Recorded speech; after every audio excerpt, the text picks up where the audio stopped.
होगा।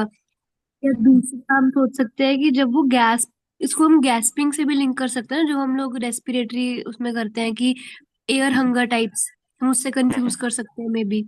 हम्म। एक अगर आवाज के साथ करें तो हम उसको मोर्निंग भी कह सकते हैं, कि वो ऐसी हम्म। देखने में वो उससे भी हम्म। डिफ्रेंशिएट कर सकते हैं। हम्म। सही है। और एक जो आपने कहा हिस्टीरिया, की मतलब अटेंशन गेन करने के लिए, क्योंकि ऐसे वो भी बैठा हो रहेगा तो सकता कोई है। देगा नहीं अटेंशन। हाँ हाँ हाँ। Right right. तो नॉर्मली हिस्टेरिकल पेशेंट इसीलिए हाइपर वेंटिलेशन में चले जाते हैं और हॉस्पिटल पहुंच जाते हैं, क्योंकि ऑक्सीजन को और कार्बन डाइऑक्साइड को मूव करने के लिए, डिफ्यूज होने के लिए क्या चाहिए? कंसंट्रेशन डिफरेंस चाहिए। तो नॉर्मली क्या है, वो इतनी हाइपर वेंटिलेशन के साथ उनका ऑक्सीजन लेवल इतना बढ़ जाता है कि now there is no more diffusion, diffusion नहीं हो पा रही वहां पर। तो वो रुक जाती है, तो हॉस्पिटल पहुंच जाते हैं वो। तो ये वो नहीं है। राइट। Anybody else? और क्या कारण होते हैं इसके?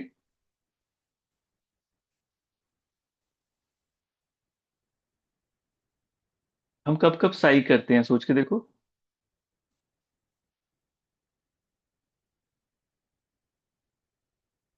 सर जैसे छोटा बच्चा जब वो, लाइक अगर किसी डर के वजह से जब वो प्रॉपरली रो नहीं पाता तो वो सिसकियां भर रहा होता है, हाँ।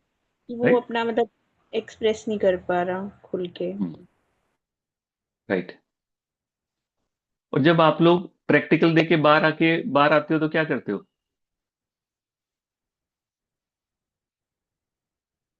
डिफिकल्ट प्रैक्टिकल दे के जब बाहर आते हो वहां से क्या करते हो? डीप उफ, ब्रेथ। हो गया। तब भी हम डीप ब्रेथ लेते हैं। राइट। सो इसके काफी कारण हैं, काफी रीजंस हैं। सो इसको अंडरस्टैंड करने के लिए एक एक करके इसको अंडरस्टैंड करते हैं कि फिजियोलॉजिकली क्या है। राइट। अगर ब्रीदिंग की रिदम में चेंज आए तो क्या है। राइट। बहुत छोटा छोटा ही है। तो सबसे पहले जो इसकी फिजियोलॉजी है, बेसिकली द मेन रीजन इसका क्या है? रीसेट करना, सिस्टम को रीबूट करना। राइट। तो समटाइम फिजियोलॉजी में क्या है कि सपोज इन स्ट्रेस क्या होता है, हमारी ब्रीदिंग शैलो हो जाती है। तो उस कंडीशन में, शैलो ब्रीदिंग में समटाइम जो एल्वोलाई है वो कोलैप्स होने लगते हैं। तो उसको ओवरकम करने के लिए, राइट, तो ये क्या है, एक फिजियोलॉजिकल बिल्डअप है इन सिस्टम में अपने आप ही। वो एकदम से साई लेके आएगा, डीप ब्रेथ लेके आएगा, जिससे उसके जो लंग के फंक्शन है दोबारा से ऑप्टिमल लेवल पर वर्क करने लग जाएंगे। तो एक तो आप इसको कह सकते हो कि it is just like A reset button. Reset button है रेस्पिरेशन के लिए और इमोशनल के लिए भी है। अभी आप इसको कह सकते हो कि रेस्पिरेटरी के लिए रीसेट बटन है। राइट। अनदर थिंग, ये क्या करता है, जैसे मैंने आपको पहले ही बताया कि नॉर्मली ब्रीदिंग किससे कंट्रोल होती है? ब्रीदिंग किससे कंट्रोल होती है? Medulla. Normally brain stem. Right. उसका नाम है कोई?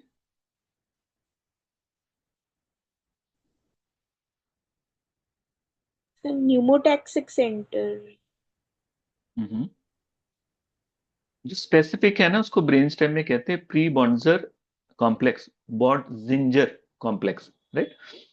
अब होता क्या है, जैसे मैंने अभी बताया कि स्ट्रेस हो जाएगा, अगर प्रोलॉन्ग कंसंट्रेशन आपने फोकस कर लिया किसी सिचुएशन में, सपोज जिसको हम ओवर थिंकिंग भी कह देते हैं, तो उससे क्या है कि जो हमारी ब्रीदिंग है वो आउट ऑफ रिदम चली जाती है। ब्रीदिंग का और स्ट्रेस का कहते हैं बिल्कुल साथ साथ का नाता है इसका। हो ही नहीं सकता। जैसे गुस्से में आपकी ब्रीदिंग स्लो नहीं हो सकती, और अगर आपने ब्रीदिंग को गुस्से में मेंटेन कर लिया तो आप गुस्सा नहीं कर सकते। राइट। तो ये पॉसिबल नहीं है। तो ब्रीदिंग का डायरेक्ट लिंक है हमारे ओवरऑल सिस्टम के साथ। तो अगर एंग्जाइटी होएगी, अगर प्रोलॉन्ग कंसंट्रेशन है किसी चीज पर, अगर स्ट्रेस है, तो उसकी रिदम ब्रेक हो जाएगी। सो रिदम इरेगुलर हो जाएगी, शैलो हो जाएगी, फास्ट हो जाएगी, और समटाइम मोमेंटरली पॉज भी आएगा उसमें। राइट। ब्रीदिंग में ब्रीदिंग रुकती है, फिर चलेगी उसके बाद। देन बेसिकली जो साइंग है वो क्या है, एक तरह का रिफ्रेश बटन। तो क्या होएगा, जैसे ही वो पिक करेगा उसको कि बॉडी में फॉर एग्जांपल कि जो ऑक्सीजन लेवल और कार्बन डाइऑक्साइड का फर्क आ गया है, तो साइंग और डीप ब्रीथ वहां से अपने आप उसको ब्रेन स्टेम स्टिमुलेट कर देगा to overcome this. Right. Other thing is to restore the autonomic balance. Autonomic balance जैसे मैंने आपको बताया कि अगर आप डीप लॉन्ग एक्सेल करते हो या डीप ब्रीथ करते हो, it activates the vagus nerve. इसलिए समटाइम्स कहते हैं जब वॉक करो तो आप साथ साथ डीप ब्रीथ करोगे तो आप रिलैक्स हो जाओगे। इसकी एक स्टडी भी है, रिसर्च भी है। मैं रिसर्च पेपर ढूंढ के डाल दूंगा। मैं उसका रेफरेंस भी आगे दे देता हूँ, कहीं ना कहीं मैंने उसको लिखा होगा कि ये स्टैनफोर्ड यूनिवर्सिटी में हुई थी कि अगर हम साइंग ब्रीदिंग को नॉर्मल फॉर एग्जांपल 10-15 मिनट के लिए अगर करते हैं, साइंग ब्रीदिंग को डेलिबरेटली अगर करते हैं, तो उससे ओवरऑल माइंड, इमोशनल और ओवरऑल सिस्टम में कंट्रोल आना शुरू हो जाता है। और वो यही कहते हैं कंट्रोल क्यों है, क्योंकि डीप ब्रीथ करने से हम जो वेगस नर्व है उसको एक्टिवेट करते हैं, तो वेगल टोन रीसेट हो जाती है दोबारा से। राइट। जैसे फोन हैंग हो जाता है, हम रीस्टार्ट कर दें, वैसे ही ये सिस्टम ये बॉडी में इननेट है। तो जैसे ही वेगल टोन स्टिमुलेट होगी तो क्या होएगा, हार्ट रेट के साथ क्या होएगा, हार्ट रेट फॉल कर जाएगा। राइट, बीपी फॉल कर जाएगा। तो इसलिए जो पेशेंट है वो रिलीफ फील करेगा उसमें। तो अब इसमें कह सकते हो कि पैरासिम्पथेटिक क्या है, it is to release to calm down the nervous system. तो यहां पर जो ऑटोनॉमिक बैलेंस है अगर उसमें भी चेंज आएगा तो फिर भी पेशेंट साई करेगा, उसमें भी साइंग होगी। Another thing is emotional physiology. Emotional you all know, जब भी स्ट्रेस होएगा ड्यूरिंग द स्ट्रेस ये चीज आएगी। पर यहां पर नॉर्मली क्या होता है इस सिचुएशन में, जहां पर इग्निशिया का रोल बहुत इंपॉर्टेंट आ जाता है। जैसे मैंने आपको बताया कि जो रिलीज है किसी चीज का करना, फॉर एग्जाम्पल अपनी मन की बात को कहना, राइट, रो पड़ना, जहां किसी बात में रिलैक्स हो जाना, सिचुएशन में किसी चीज को मान लेना कि हाँ इसको नहीं किया जा सकता, मैं छोड़ देता हूं इस चीज को। वो हमेशा कहाँ से आता है, वो पैरासिम्पथेटिक से आता है, वो सिंपथेटिक से नहीं आता। क्योंकि सिंपथेटिक का रोल क्या है, टू होल्ड ऑन। क्योंकि वो आपको वनरेबल बना के रखेगा, क्यों, क्योंकि उसका काम ही ये है, how this is how it is, he is programmed fight and flight, कि आपका कहीं नुकसान नहीं होना चाहिए। तो उस सिचुएशन में वो आपकी वनरेबिलिटी आपको दिखाएगा कि नहीं, रोना नहीं है, ये बात कहनी नहीं है, ये चीज बोलनी नहीं है, to keep control in the stressful situation. और अगर फाइट कर सकते हैं फाइट, कंट्रोल कर सकते हैं कंट्रोल, टाइम निकालो, अगर नहीं कर सकते तो भागो यहां से। राइट। तो ये सिचुएशन लेके आएगा। सो इसीलिए जब हम स्ट्रेस में होते हैं या एंगर में, जहां हम टीयर्स को होल्ड बैक कर रहे हैं, आप कभी भी देखना कि अभी जब आपको कभी भी वीपिंग की फीलिंग आए तो उसको होल्ड करके देखना क्या होएगा। राइट, जैसे मैंने आपको पहले बताया, चेस्ट एंड थ्रोट टाइट हो जाएगा, डायफ्राम भी टाइट हो जाएगा। राइट। तो उसके कारण जो ब्रीदिंग स्पेस है वो कम हो जाएगी। अगेन वही सिस्टम फिर दोबारा से ट्रिगर हो जाएगा, कार्बन डाइऑक्साइड बढ़ जाएगा, ब्रेन उसको पिक करेगा, मैसेज भेजेगा उसको रिफ्लेक्स के। तो साथ में ही साइंग आएगी, एक डीप ब्रीथ आएगी, जिससे बॉडी में सडनली एक ऑक्सीजन आ जाएगी।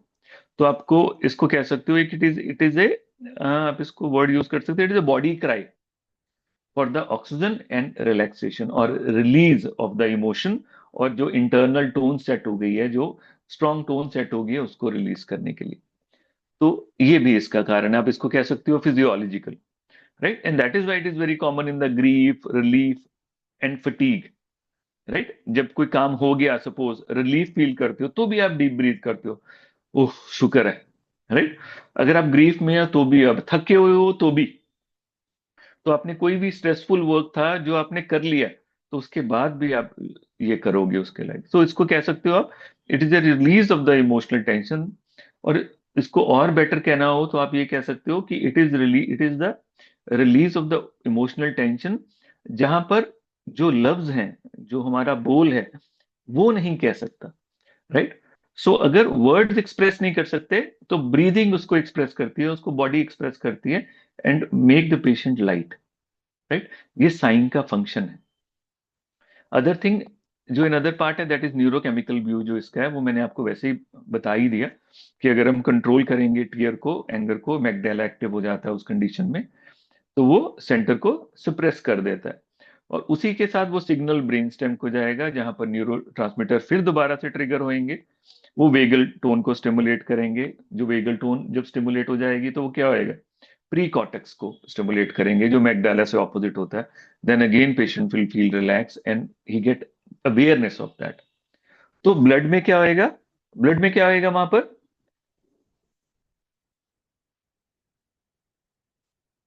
नॉर्मली जब मैगडेला एक्टिव होता है कॉर्टिसोल हाई होता है, तो कॉर्टिसोल फॉल करेगा। जैसे ही कॉर्टिसोल फॉल करेगा पेशेंट रिलैक्स फील करेगा, स्लीप बेटर हो जाएगी, उसकी रेस्टलेसनेस कम हो जाएगी, तो उसमें ओवरऑल कामनेस आ जाती है। तो आप इसको ऐसे ही लो जैसे एक लूप की तरह है। स्ट्रेस बढ़ेगा, जो ब्रेथ है उसमें प्रॉब्लम आएगी, जो ब्रेन का सेंटर है वो रीसेट हो जाएगा, और डीप ब्रेथ आएगी, और फिर दोबारा से कामनेस आ जाएगी। So this goes on, this is the symptom, right. और साइकोलॉजिकल रीजंस भी हो सकते हैं इसके। साइकोलॉजिकल रीजंस क्या हो सकते हैं?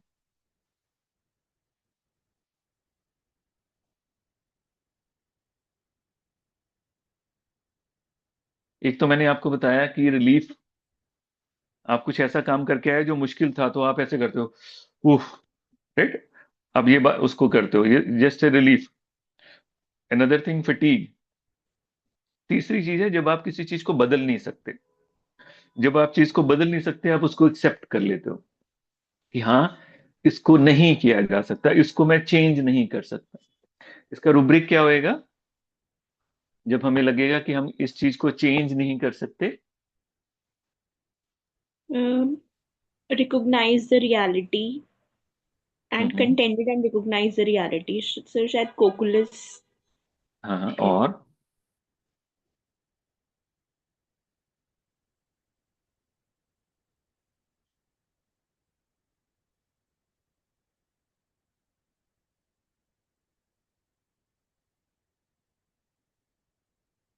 और क्या है, देखो, पूछो।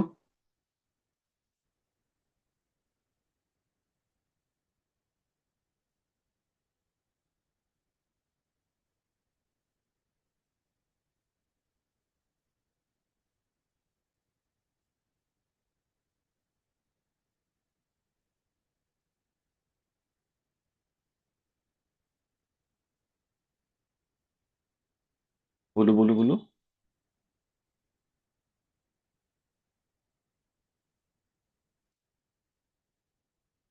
देखो, मैंने इसमें रुब्रिक डाला है, resignation. There is one rubric, resignation. क्या मतलब होता है रेजिग्नेशन का?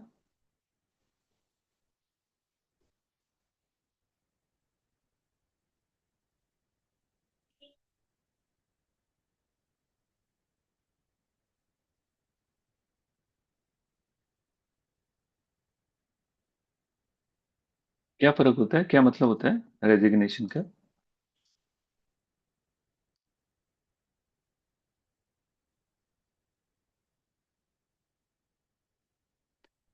आप रेजिग्नेशन देते हैं ना, कि मैं रिजाइन करता हूं, कि अब मैं और इन चीजों को कंट्रोल नहीं कर सकता, राइट। मैं इसको कुछ ऑल्टर नहीं कर सकता, इस सिचुएशन का कोई हल नहीं है मेरे पास, तो it is better to quit, right. तो वैसी सिचुएशन कि हम इसको बदल नहीं सकते, रेजिग्नेशन, राइट। देखो, उसके नीचे एक सब रूब्रिक मैंने और डाला है ग्रुप में, कि रेजिग्नेशन स्पेशली इन द, जो नर्व की कंडीशंस में अगर हो, तो स्पाइनल कंडीशन में, तो alumina is the single remedy. It is a very good rubric, आप लगा सकते हो इसको। ऐसे ही एक रूब्रिक है, डिस्कंसर्टेड। देखो जरा, डिस्कंसर्टेड।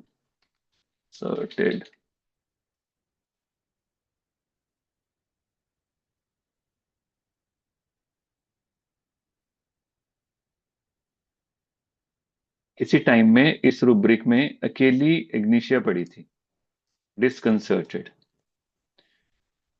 इसको फिर मैं डाल रहा हूं उसमें ग्रुप में। क्या मतलब होएगा इसका?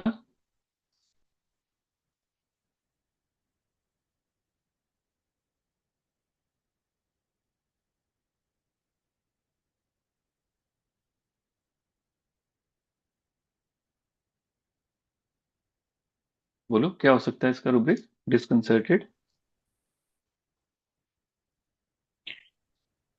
सर डिक्शनरी में दिखा रहा है टू फील कंफ्यूज्ड, एम्बैरेस्ड और अनसेटल्ड। हाँ हाँ, क्या कहाँ लगाएंगे? इसको ऐसे समझो, इसमें देखो क्या, डिस, डिस हम कब लगाते हैं?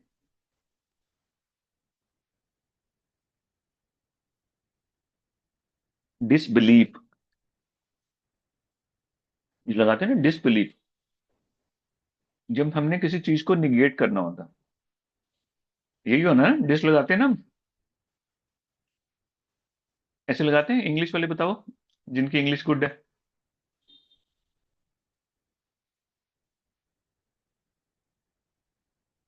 चूज।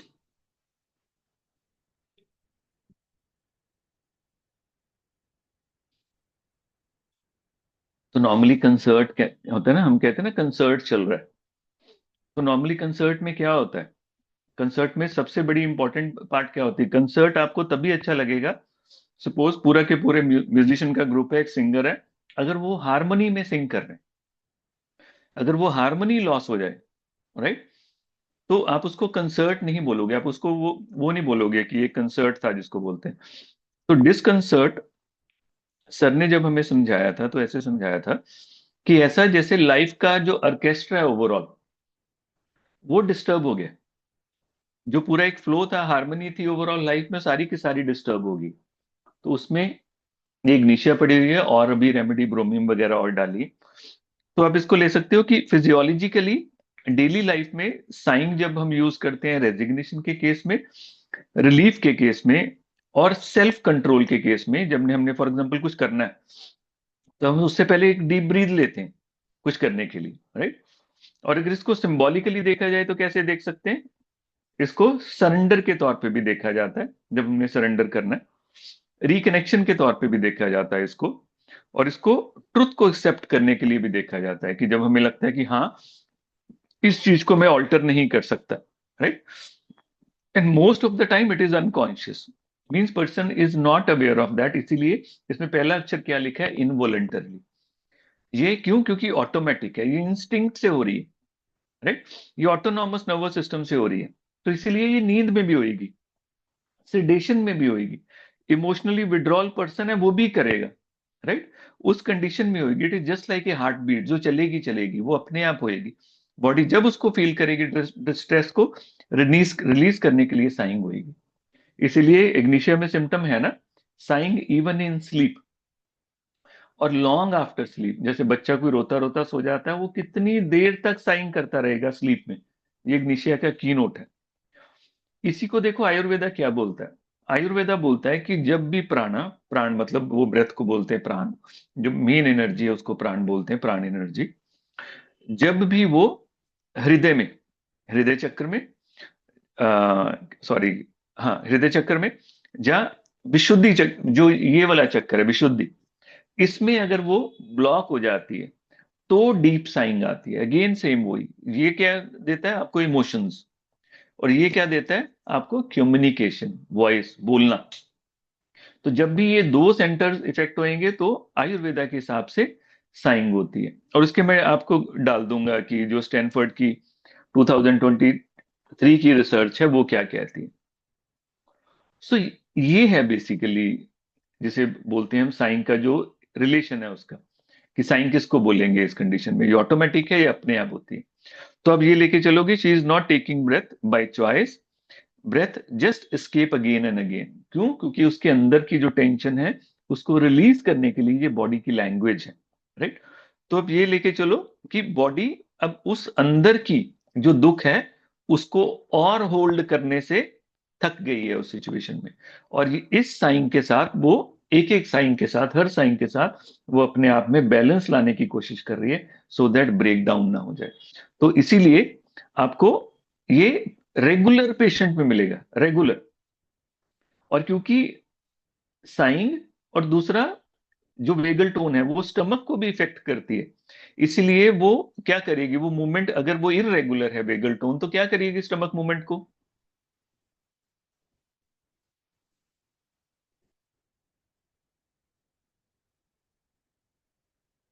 क्या बोलेगी।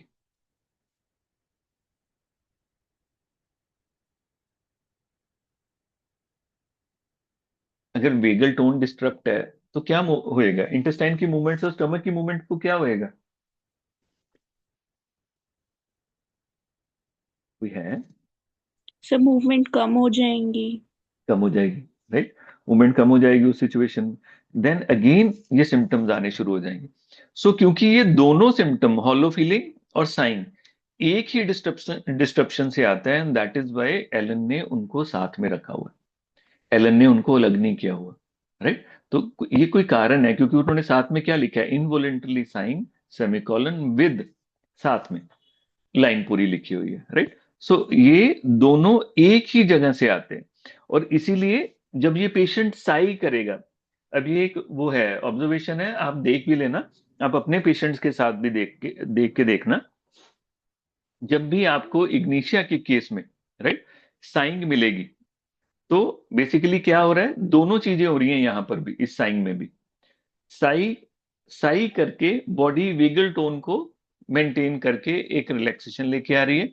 अगेन उसका जो वो है माइंड है, वो कंट्रोल करने की कोशिश कर रहा है कि नहीं, हमने रोना नहीं है, नहीं हमने एक्सप्रेस नहीं करना है। तो यहाँ पर हार्ट बोलना चाहता है, जैसे हमने इग्निशिया में कॉन्ट्रडिक्शन में पढ़ा था, उसका हार्ट बोलना चाहता है और उसका दिमाग उसको बोलने नहीं देता। सो मैकडैला उसको कंट्रोल करेगा। तो इसीलिए दोनों चीजें यहां भी सेम टाइम पर काम कर रही हैं, स्टिमुलेट कर रही हैं, इसीलिए ये सिम्टम कॉम्प्लेक्स आ रहा है इस समय पेशेंट में। तो आपको ये दोनों चीजें सेम टाइम पे मिलेगी, एक साइंग आएगी, दूसरा वो कंट्रोल करने की कोशिश करेगी कि उसका जो कंट्रोल है वो लूज ना हो जाए, क्योंकि वो आपके सामने वो एक्सप्रेस नहीं करना चाहती। मगर यहां पर आप एक काम करके देखना, अगर आप पेशेंट को स्पेसिफिकली जब वो साई कर रहा है, अगर आप उसको पूछ लो एक बार कि आप ए ਤੁਸੀਂ ਜਿਹੜੇ ਹੌਂਕੇ ਲੈਂਦੇ ਪਿਓ ਕੀ ਗੱਲ ਹੈ, ਮੂਮੈਂਟ ਤੁਸੀਂ ਇਹਦੇ ਬਾਰੇ ਪੁੱਛੋਗੇ, पेशेंट ਉੱਥੇ ही ब्रेक डाउन हो जाएगा, वहां पर पेशेंट ब्रेक हो जाएगी उसमें। क्यों? क्योंकि यहां पर क्या है, द फर्स्ट टाइम, अब जो उसका जो वेगल टोन है, राइट, उसको क्या मिला है, उसको लिसन, उसको कोई सुनने वाला मिला है। तो यहां पर इग्निशिया में, अगर इग्निशिया का प्योर इग्निशिया का केस है, this is the first step जहां से हीलिंग स्टार्ट हो जाएगी। पेशेंट आपके चैम्बर से जब उठ के जाएगा, वो बेटर जाएगा, वो बेटर फील करके जाएगा।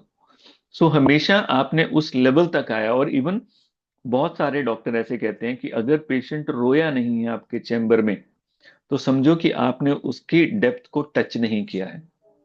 बहुत सारे ये ऐसी बात करते हैं, राइट।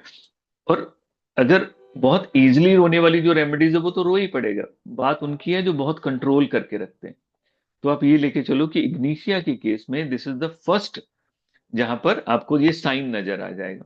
तो आप इसको ऐसे कह सकते हैं कि बेसिकली, इसको और बेटर वे में करना हो तो कह सकते हो कि sighing is a basically breath of a grief, जो उसका दुख है, ये उसकी ब्रेथ है जो स्केप कर रही है ऐसी बॉडी में जो बहुत ज्यादा डिसिप्लिन्ड एंड कंट्रोल्ड है, राइट।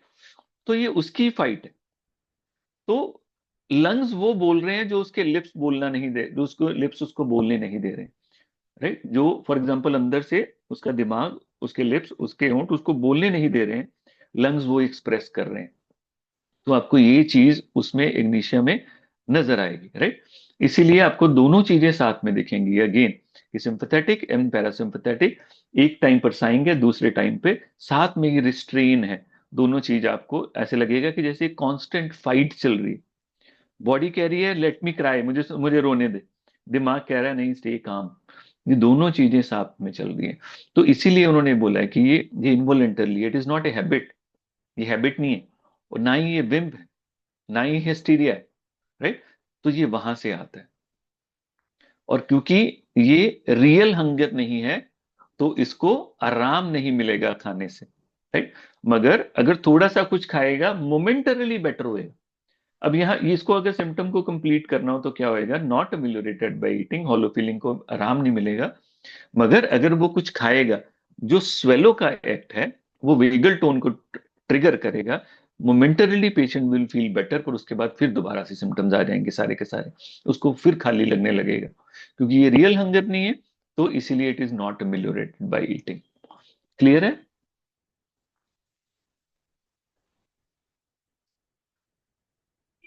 बच्चों,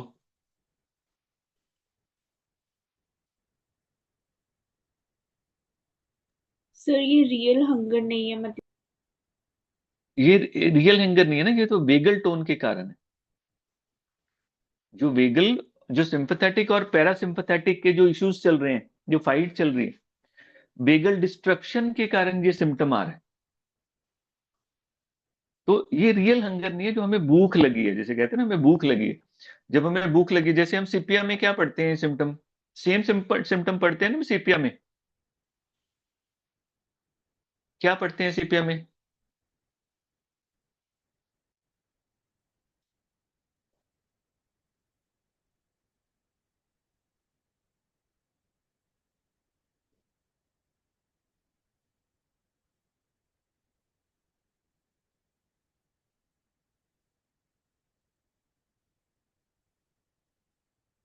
अरे ऐसे ना करो यार, इतना कॉमन सिम्टम है सीपिया का।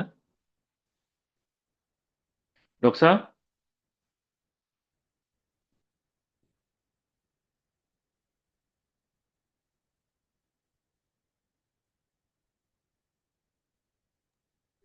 सर उसमें क्या हुआ ये? उसमें है, उसमें एम्प्टीनेस की सेंसेशन होती है, बट उसको रिलीफ रहता है ईटिंग से। कैसे कैसे? Sorry sorry. कैसे कैसे? कैसे कैसे कैसे कैसे? मतलब म- उसमें ये सिम्टम है ना कि उसमें सेंसेशन ऑफ एम्प्टीनेस रहती है, हॉलोनेस रहती है, बट उसको रिलीफ रहता है ईटिंग से, यही पूछ रहे हो हम्म, ना आप? हाँ। रिलीफ रहता है ईटिंग से कितनी देर के लिए? ये तो मुझे देखो नहीं पता। सीपीए सीपीए का सिम्टम देखो अच्छे से। Painful sensation of emptiness, organ filling in the epigastrium, relieved by eating। Relief by eating ये इसमें। हाँ जी, एलन में ऐसे लिखा है। और बोरिक में लिखा है नॉट रिलीव्ड बाय ईटिंग। हाँ, एक में नॉट भी लिखा हुआ है, क्योंकि इसमें दोनों चीजें हैं बेसिकली। सीपिया की ना दो स्टेट्स हैं सीपिया के, जब आप सीपिया पढ़ोगे ना, एक तो उसकी वीकनेस की स्टेट है, जिसको हम अट्रॉफी की स्टेट, फील्ड स्टेट बोलते हैं। अगर इसलिए ही हमें दोनों चीजें पता होनी चाहिए। जो फेल्ड स्टेट होगी ना, वीकनेस वाली जो स्टेट है, उसमें खाने से आराम मिलेगा उसको, राइट। मगर जब उसकी बॉडी लूज हो जाती है, उसके मसल, जो पेल्विक मसल की टोन लूज हो जाती है, तो उस समय बेसिकली ड्यू टू द, वो जो नीचे को प्रेशर पड़ रहा है, तो रिफ्लेक्स क्रिएट हो रहा है हंगर का, वो रियल रिफ्लेक्स नहीं है, तो उसको आराम नहीं मिलता ईटिंग से। तो ये दोनों चीजें हैं उसमें।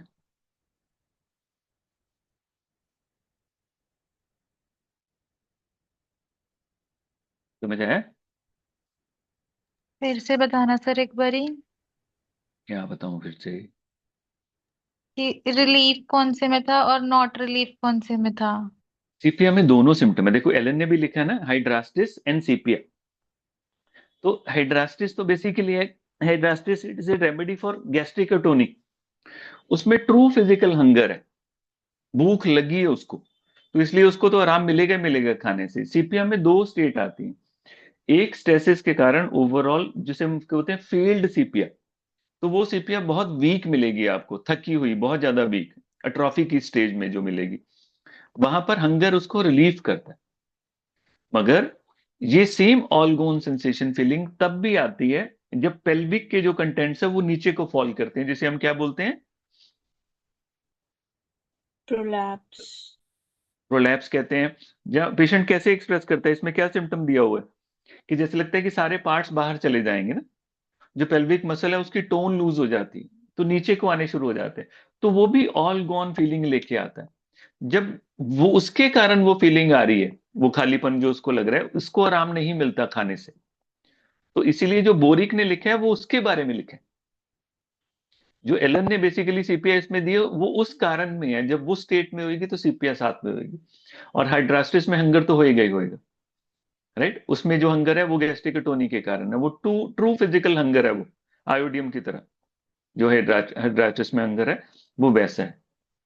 Are you getting it? Yes sir. तो आप उसको कह सकते हो कि वो फिजियोलॉजिकल एम्प्टीनेस भी है उसमें, साइकोलॉजिकल सीपीआई में। जब वो होगी तो वो खाने से आराम नहीं मिलेगा उसको। क्लियर है? चलो बताओ, कोई क्वेश्चन है तो। और इसमें एक बार बार एक वर्ड आएगा, अनरिक्विटेड, हमने डिस्कस किया था ना।